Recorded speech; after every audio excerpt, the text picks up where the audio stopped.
What we typically expect to see, it's not surprising, is that the UK is very, very sensitive to economic changes. We saw it in the 80s and we saw it in the credit crunch.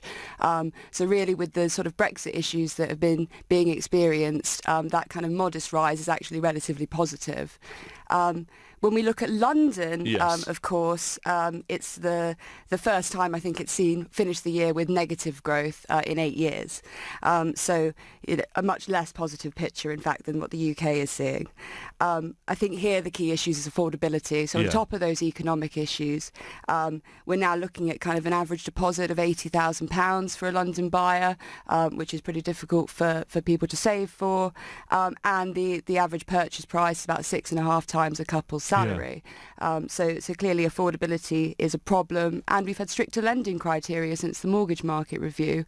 So all of these things are really kind of contributing on stifling the London market over the last year. And when you talk about those deposits, if we're talking about needing to save like 20% of the average property, £80,000, it would take at least maybe 10 years to save for that. It's 30k more than it was a decade ago. Even if a couple are in two well-paid jobs, who can save £80,000? It's completely unachievable. Yeah, I think the government have been doing bits and pieces to try and support that. We've had the Help to Buy scheme, which means it's a 5% deposit.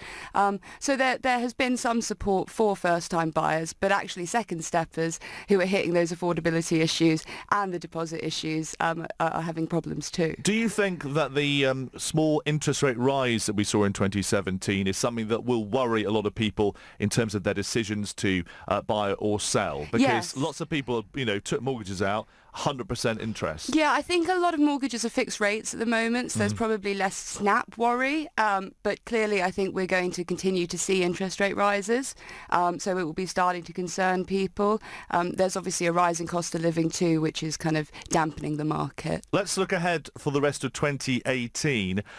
The report itself, it's saying it's determined largely on the wider economy, Brexit again.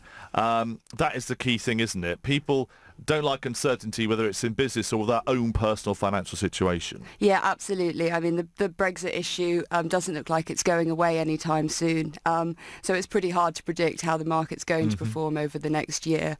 I think we would probably expect to get a similar 2% rise in the UK. And in London, even more so because of these affordability issues. It's probably likely to be a static picture. And do you think that more people will be taking the leap to try and get on the property ladder? Do you think it was tougher to get a mortgage these days? It's definitely tougher. So since the mortgage market review, it's capped lending at about 4.5 times salaries, and there's lots of other criteria in there as well. So it's much more difficult to get a mortgage. I think people are still striving to buy properties, but they are aware of these issues. Great to have you on the programme this morning. Thank you, Lauren Kemp, Investment Manager for London Central Port.